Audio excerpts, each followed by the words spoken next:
बच्चों, आज मैं आप लोगों को अपने 9th क्लास के इस 4th वीडियो में वास्तविक संख्याओं पर संक्रियाएं नामक टॉपिक पर प्रकाश डालने का प्रयास करूंगा और यह पूरा प्रयास करूंगा कि किस प्रकार से ये संक्रियाएं अपने योगात्मक तथा गुणात्मक संक्रियाओं के लिए क्रम विनिमय नियम, साहचर्य नियम, वितरण नियम का पालन करती हैं तथा यह भी बताने का प्रयास करूंगा किस प्रकार से यह वास्तविक संख्याएं अपने जोड़, घटाव, गुणा और भाग की क्रिया में यह दर्शाती हैं कि दो परिमेय संख्याओं को आपस में जोड़ने, घटाने या भाग करने की क्रिया में हमें परिमेय संख्याओं के रूप में या किसी स्थिति में अपरिमेय संख्याओं के रूप स्थिति में प्राप्त होती हैं। तो चलते हैं, पहले बताते हैं वास्तविक संख्याओं पर संक्रियाएं। तो पहला नंबर टॉपिक है एक परिमेय संख्या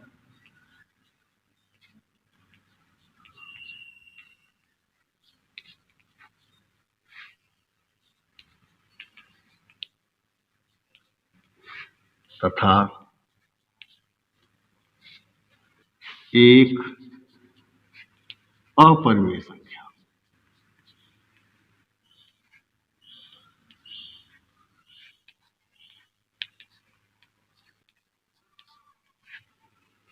का जोड़ तथा घटाव। जैसे सपोज के लिए हम मान लेते हैं कि दो परिमेय संख्याएं हैं, तो उसमें से एक a बराबर 2/3 और b बराबर √5। अब जोड़ के लिए देखते हैं, जोड़ के नियमों में किस प्रकार चलती हैं। सपोज के लिए a प्लस बी हम ज्ञात करते हैं, तो a प्लस बी ज्ञात करने के लिए इन वैल्यू को रखते हैं, तो 2/3 प्लस √5। ध्यान दो, यहाँ पर हर के रूप में 3 विद्यमान है और यहाँ पर हर के रूप में कुछ दिखाई नहीं पड़ता है, तो आप पहले हर की व्यवस्था कर दीजिए, 1 कर दीजिए। अब यहाँ पर हर 3 है, यहाँ पर हर 1 है, तो 1 और 3 का लसअप 3 हुआ। उसके बाद नियम है कि हर से लसअप में भाग देते हैं और जो भागफल आता है उसका अंश में गुणा करते हैं। तो 3 से भागा दिया लसअप में, यहाँ लसअप भी 3 है, तो 3 एकम 3 एक बार गया, तो 1 का गुणा इस 2 में किया, 2 एकम 2 प्लस। अब इस हर से भाग देते हैं लसअप में, 1 तिक्के 3 बार गया, तो 3 का उसमें गुणा करेंगे तो 3√5। क्यों? क्योंकि यह जो 3 भागफल आया यह आपका एक पूर्णांक है और जो √5 है यह एक अपरिमेय संख्या है। दोनों विजाती हुई, इसलिए बाईं तरफ रख दी गई। अब ध्यान दो कि जब इसमें से जो हमको भिन्न प्राप्त हुआ, इस भिन्न में रूट संख्या है, तो रूट संख्या, इसलिए यह अपरिमेय संख्या, अपरिमेय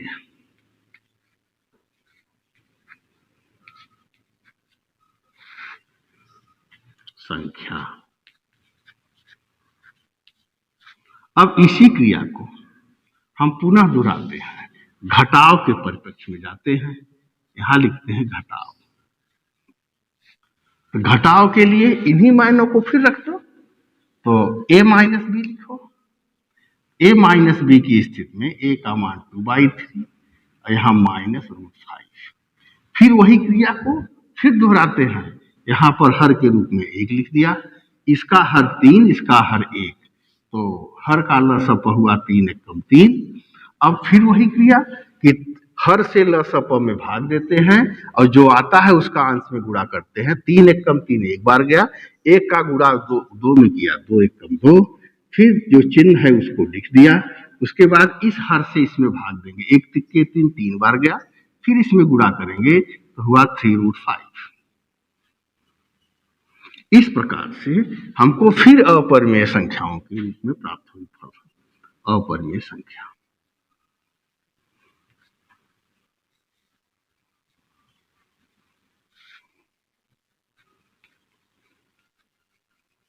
अब ध्यान से समझो कि यहां पर हमने एक परिमेय संख्या लिया और एक अपरिमेय संख्या लिखा, तो दोनों परिमेय संख्या और अपरिमेय संख्या दोनों को यदि जोड़ते हैं तब पर भी हमको अपरिमेय ही प्राप्त होता है, और दोनों संख्याओं, एक अपरिमेय और एक परिमेय, दोनों को आपस में घटाते हैं फिर भी हमको अपरिमेय संख्या प्राप्त होती है। तो यह हुआ जोड़ तथा घटाव में देखा हमने। अब हम इसकी दूसरी स्थिति पर चलते हैं। अब हम दूसरी स्थिति पर प्रयास करते हैं समझाने का।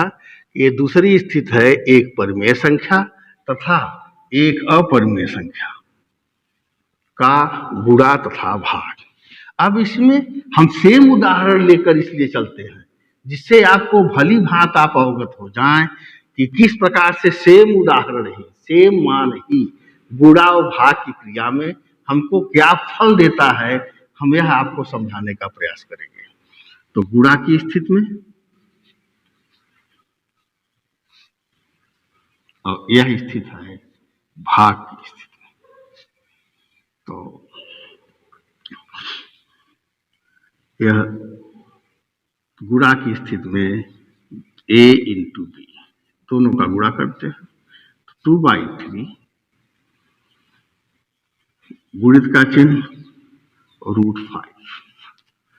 अब यदि यहां पर हर नहीं है तो हम हर तैयार कर देते हैं, क्योंकि एक जो है q के रूप में हम किसी का भी मान रख सकते हैं, क्योंकि एक के गुणा और एक के भाग से उस संख्या के मूल पर कोई प्रभाव नहीं पड़ता। अब गुणा की स्थिति में लिख दिया, एक भी लिख दिया। अब गुणा का नियम है अंश का गुणा अंश से करते हैं तथा हर का गुणा हर से करते हैं। तो ये 2 का गुणा √5 से हुआ तो यहाँ हुआ 2√5, और यहाँ पर ये 3 एकम 3। इस प्रकार से हम देखते हैं कि यह भी रूट साथ में है, इसलिए इसको हम अपरिमेय संख्या कहते हैं।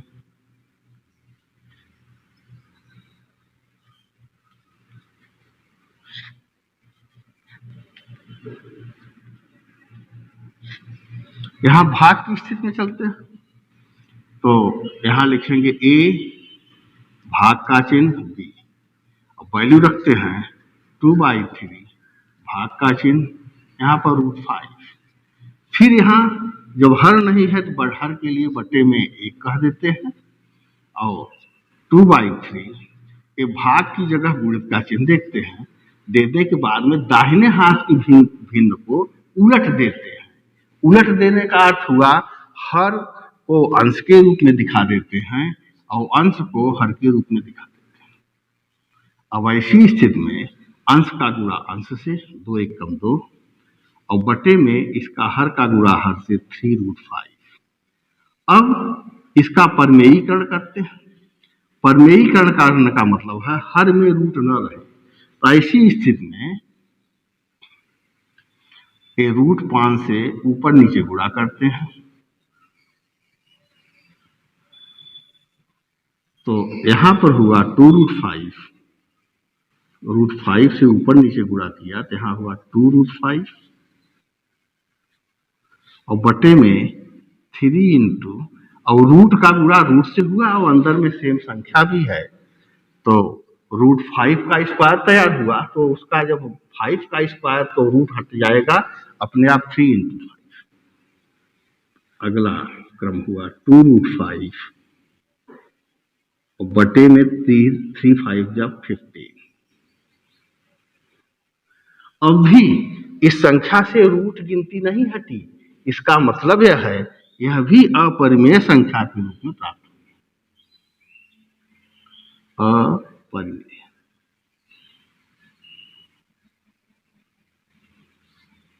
संख्या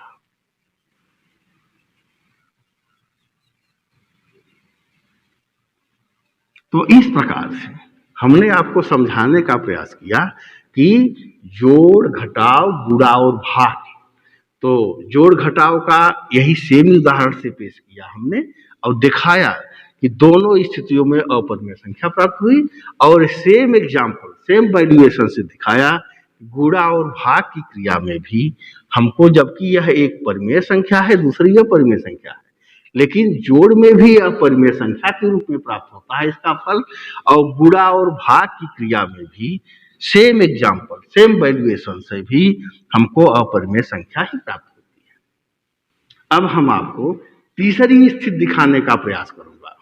अब तीसरी स्थिति के लिए देखिए, अब हम आप लोगों को तीसरी स्थिति के लिए बताने का प्रयास करेंगे कि जब दो अपरिमेय संख्याओं को आपस में जोड़ने घटाने गुणा तथा भाग करने की किस स्थिति में परिमेय संख्या तथा किस स्थिति में अपरिमेय संख्या प्राप्त होती है। जैसे हम एक क्रिटिकल टाइप का एग्जांपल ले लेते हैं, जैसे a का मान है 2 + √3 और b का मान है 2 - √3। अब इसका हम जोड़ में क्या स्थिति आती है उसको बताने का प्रयास करेंगे, घटाव में क्या आता है, गुणा में क्या आता है तथा भाग में क्या आता है, और किस अवस्था में परिमेय हो जाती हैं और किस अवस्था में हमको अपरिमेय संख्या के रूप में प्राप्त होती है। जैसे अब जोड़ की स्थिति में यहां लिखा हमने a + b, अब इसका वैल्यू रखेंगे, a का मान है 2 + √3, फिर ये प्लस का चिन्ह है क्योंकि हमको जोड़ की क्रिया करना है, और यहां लिखा 2 - √3, 2 - √3। अब ऐसी स्थिति में यहां पर देखते हैं कि √3 यहां पर निगेटिव में उपलब्ध है, यहां पर पॉजिटिव में है, तो अगर सेम रूट है और सेम अंदर में रूट के अंदर संख्या है और चिन्ह विपरीत है, एक प्लस है और एक माइनस है, तो दोनों कैंसिल हो जाते हैं। 2 और 2 दोनों में बाईं तरफ प्लस का चिन्ह है, तो 2 और 2 मिलकर 4 होगा। इस प्रकार 4 एक परिमेय संख्या प्राप्त हो जाती है। यहां लिखेंगे परिमेय संख्या, परिमेय संख्या। जबकि आपने देखा कि प्रारंभ में हम दोनों ही संख्याओं को अपरिमेय रूप में लिया था, लेकिन जब उनको आपस में जोड़ दिया हम तो परिमेय संख्या के रूप में प्राप्त हो गई। अब दूसरी स्थिति चलती है घटाव, तो इन्हीं संख्याओं को लेते हैं a - b, तो a की वैल्यू लिखा 2 + √3 माइनस का चिन्ह, और माइनस चिन्ह लेने के बाद में जो लिखा जाता है उसको ब्रैकेट में लिखा जाता है, क्योंकि माइनस का चिन्ह अंदर में जाकर ब्रैकेट के अंदर के चिन्हों पर अपना प्रभाव डालता है। और कैसे प्रभाव डालता है उसको बताते हैं, 2 - √3। तो प्रभाव का माइनस ब्रैकेट के अंदर जाने का प्रभाव यह है कि माइनस ब्रैकेट के अंदर के चिन्हों को बदल देता है। बदल देने का अर्थ हुआ यदि अंदर में प्लस मिलता है तो उसको माइनस में चेंज कर देता है, यदि अंदर में माइनस मिलता है तो उसको प्लस के रूप में चेंज करता है। और यदि कभी एक प्लस की स्थिति यहां रहे ब्रैकेट के बाहर, तो ब्रैकेट के अंदर जाने पर प्लस अंदर के चिन्हों को यथावत छोड़ देता है। यदि किसी कहीं पर चिन्ह कॉमन लेना है और यदि हम प्लस चिन्ह कॉमन लेते हैं तो प्लस चिन्ह ब्रैकेट से बाहर निकलता है, तब पर भी अंदर के चिन्हों को नहीं बदलता है, और अंदर जाता है तब भी अंदर के चिन्हों को नहीं बदलता है। और माइनस चिन्ह की विशेषता है कि यह अंदर जाता है तब भी अंदर का चिन्ह बदल देता है, और ब्रैकेट से बाहर निकलता है तब पर भी अंदर की व्यंजकों का चिन्ह बदल देता है। तो ऐसी स्थिति में यहां लिखेंगे 2 + √3 जैसा है, क्योंकि इस पर तो आपके चिन्ह का कोई प्रभाव नहीं, फिर माइनस का चिन्ह। अब अंदर में ये जो 2 है इसके बाईं तरफ कोई चिन्ह दिखाई नहीं पड़ता, तो जब बाईं तरफ कोई चिन्ह न रहे उसका मतलब प्लस साइन है, तो यहाँ माइनस इसको बना दिया, और यहाँ पर ये √3 के बाईं तरफ माइनस है, इसको प्लस बना दिया। अब ऐसी अवस्था में हम देखते हैं कि इस 2 के बाईं तरफ माइनस है, इस 2 के बाईं तरफ कुछ नहीं लिखा है, इसका मतलब प्लस है। तो यह प्लस माइनस दोनों आपस में एक दूसरे को कैंसिल कर दिए और यह प्लस √3 बाई है, यहाँ भी √3 के बाईं तरफ प्लस है, तो दोनों जुट गए। तो यहाँ पर गुणांक 1 है, यहाँ पर गुणांक 1 है, तो एक और एक गुणांक आपस में अपरिमेय संख्याओं में गुणांक ही अगर सेम है, अंदर में परिमेय संख्याएं अंदर में सेम अंक है तो उनके गुणांक आपस में जुट जाते हैं, घटाते समय घट भी जाते हैं। तो एक और एक मिलके 2 हुआ और यहाँ √3 लिख दिया। इस प्रकार से घटाव की स्थिति में सेम एग्जाम्पल सेम वैल्यूएशन में यह हमको अपरिमेय संख्या के रूप में प्राप्त हुआ। इसका फल अपरिमेय संख्या। ध्यान रहे पूर्ववत बातों का कि सेम एग्जाम्पल सेम वैल्यूएशन की स्थिति में भी जोड़ते समय 2 अपरिमेय संख्याओं को जोड़ा तो हमको परिमेय संख्या प्राप्त हुई। इन्हीं 2 अपरिमेय संख्याओं को आपस में घटा दिया, हमें अपरिमेय मिला। प्रथम स्थिति जोड़ में परिमेय संख्या प्राप्त हुई, द्वितीय स्थिति जब घटाव की हुई तो अपरिमेय संख्या प्राप्त हुई। अब तीसरी स्थिति के लिए हम प्रयास करते हैं। तीसरी स्थिति में यह a गुणा का है, a गुणित b। फिर इसका वैल्यूएशन रखते हैं। a का वैल्यू है a का वैल्यू है 2 प्लस √3 गुणित का चिन्ह, ब्रैकेट बंद कर दो, और यहाँ गुणित का चिन्ह b की वैल्यू है 2 माइनस। अब ऐसी स्थिति में बीजगणित में सूत्र है, एक कोष्टक में a माइनस बी, एक कोष्टक में a प्लस बी, तो परिणाम होता है a² माइनस b²। तो ऐसी स्थिति में यहाँ पर 2 का स्क्वायर माइनस √3 का स्क्वायर, ऐसी स्थिति में 2 का स्क्वायर 2 2 जा 4 और यहाँ पर रूट का स्क्वायर हुआ तो इसका पावर 2 और रूट का मतलब 1/2, तो नीचे का 2 ऊपर का 2 कैंसिल हो गया। तो या ऐसे भी समझ लो कि √3 का स्क्वायर मतलब √3 इंटू √3, तो रूट के अंदर हुआ 9 और 9 का वर्गमूल हुआ 3, चाहे जिस स्थिति में समझो। तो ऐसी स्थिति में 4 माइनस 3 तो वैल्यू हुआ 1, और 1 आपकी परिमेय संख्या है, परिमेय संख्या।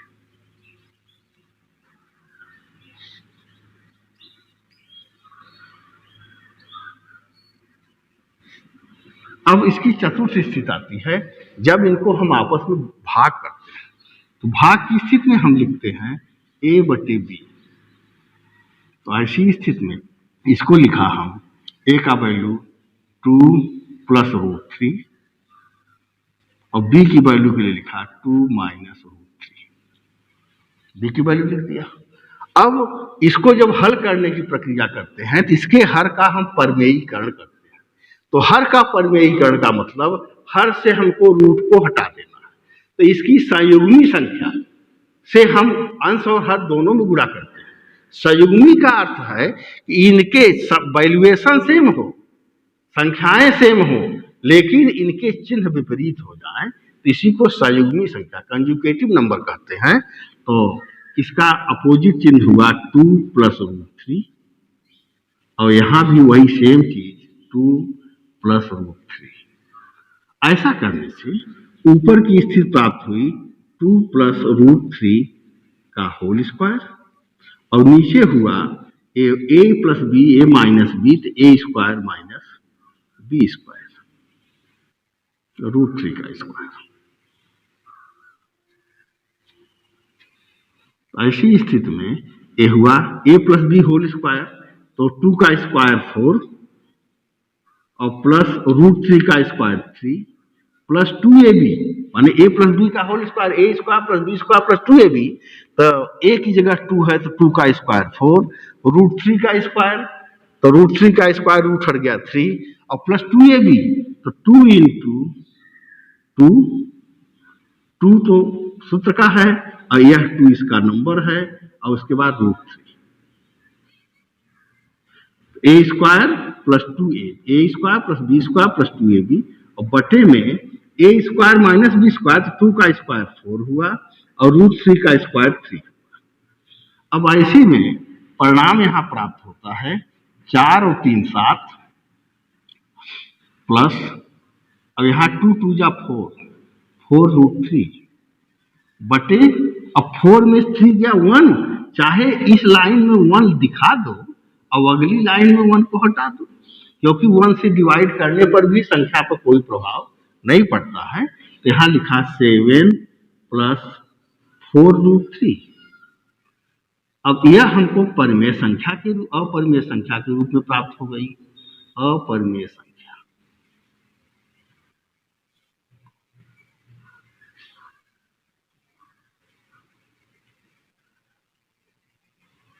तो हम इस टॉपिक पर, 3rd नंबर टॉपिक पर आपको यह समझाने का प्रयास किया कि अब दोनों अपरिमेय, पहली स्थिति दूसरी स्थिति में एक परिमेय रहती थी, दूसरी अपरिमेय। अब यह तीसरी स्थिति में हुआ, दो अपरिमेय संख्याओं को यदि आपस में जोड़ने, घटाने, गुणा तथा भाग करने पर किस स्थिति में हमको परिमेय संख्या प्राप्त होती है तथा किस स्थिति में हमको अपरिमेय संख्या प्राप्त होती है। तो एग्जाम्पल चेंज किया हमने और आपको दिखाया यदि दो अपरिमेय संख्याओं को जोड़ते हैं तो हमको परिमेय संख्या प्राप्त होती है और यदि घटाते हैं तो हमको अपरिमेय संख्या प्राप्त होती है। लेकिन उन्हीं दोनों को यदि हम आपस में गुणा करते हैं तो हमको फिर परिमेय संख्या प्राप्त हो जाती है। यदि उन्हीं संख्याओं को यदि आपस में भाग करते हैं तो हमको अपरिमेय संख्या प्राप्त होती है। कहने का अर्थ है कि घटाव तथा भाग की क्रिया में अपरिमेय संख्या प्राप्त होती है और जोड़ तथा गुणा की स्थिति में हमको परिमेय संख्या प्राप्त होती है। ठीक है, अब हम फिर अपने अगले टॉपिक पर चलते हैं।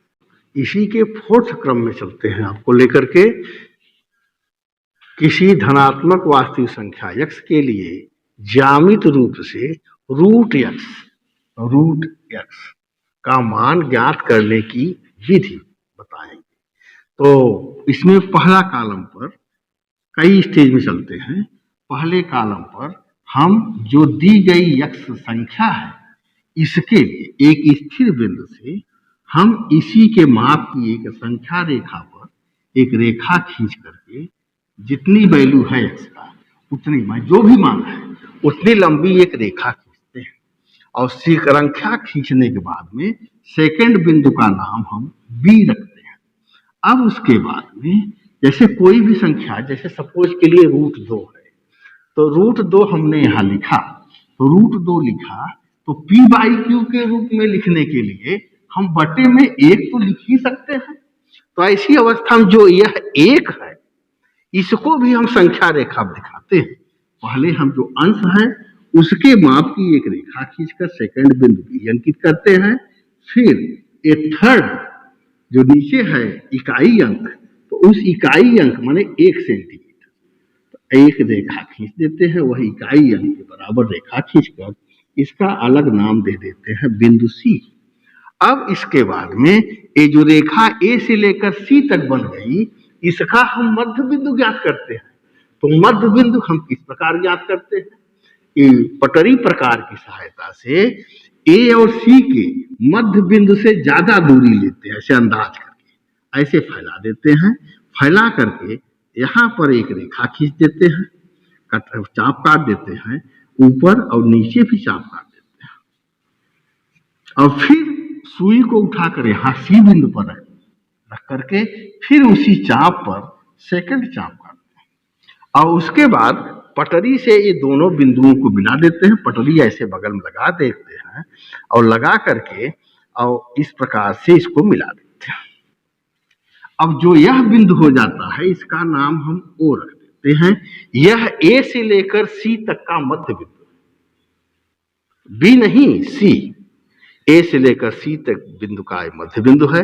अब यहाँ पर सुई रखते हैं OA बराबर OC, माने यहाँ पर सुई रखकर चाहे पेंसिल C तक फैला दो और चाहे पेंसिल A तक फैला दो और हम एक अर्धवृत्त की रचना करते हैं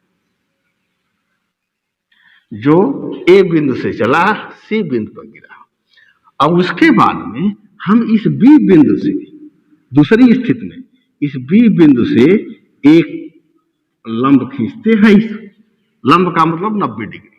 और इस बिंदु का नाम, जहां पर चाप को काटा, इसका नाम हम डी रखते हैं। अब जो डीबी दूरी हो गई, इसकी त्रिज्या लेकर बने सुई को यहां रख करके डी तक फैला देते हैं और यहां पर सुई बी पर रखते हैं और एक यह एसी रेखा को पहले हम आगे बढ़ा देते हैं पटरी की सहायता से, और यह बीडी दूरी से, बीडी दूरी की त्रिज्या लेकर यहां से एक चाप हम बढ़ाते हैं जो कि हमारे इस एसी की बढ़ी हुई भुजा को ई बिंदु पर काटता है, इसका नाम ई देते हैं। अब यह जो सीई दूरी है, यही दूरी रूट एक्स का मान होती है। इस प्रकार से हमको यह अवगत हो रहा है कि शायद आप समझ गए होंगे। फिर देखो, रिपीट करता हूं कि सर्वप्रथम यह दी हुई जो एक्स रेखा है, वैल्यू है, इसके बराबर हम ए बी एक रेखा खींचते हैं और उसके बाद जो इसको हर रूप में हम एक लिखते हैं, इसी 1 सेंटीमीटर की रेखा को आगे बढ़ाकर इसका नाम सी रखते हैं। फिर एसी रेखा का मध्य बिंदु ओ ज्ञात करते हैं। किस प्रकार ज्ञात करते हैं उसको हमने बताया। और फिर जब अर्धवृत्त बना देते हैं तो बी बिंदु से एक चाप पर जो है हम लंब खींचते हैं और उसका नाम डी रखते हैं और डी और बी को हम त्रिज्या मान करके बिंदु डी बी से एक हम अन्य चाप की व्यवस्था करते हैं जो हमारी संख्या रेखा के बढ़े अंक पर ई बिंदु पर प्रतिच्छेदित करती है। तो जो सी से ई की दूरी है, यही रूट एक्स की वैल्यू है। इसी को ज्यामितीय निरूपण करते हैं। फिर अब ही इस चैप्टर का चूंकि वीडियो लंबा हो रहा है, इसका एक टॉपिक हम आपको अगले वीडियो में देंगे। उसके पहले टॉपिक नंबर 5 शुरू करने से पहले हम पहले इसको दर्शाएंगे जो हमारा शेष पोर्शन है, क्योंकि वीडियो लंबा हो गया। अब अगला चीज देखने के लिए आप टॉपिक नंबर 5 देखें।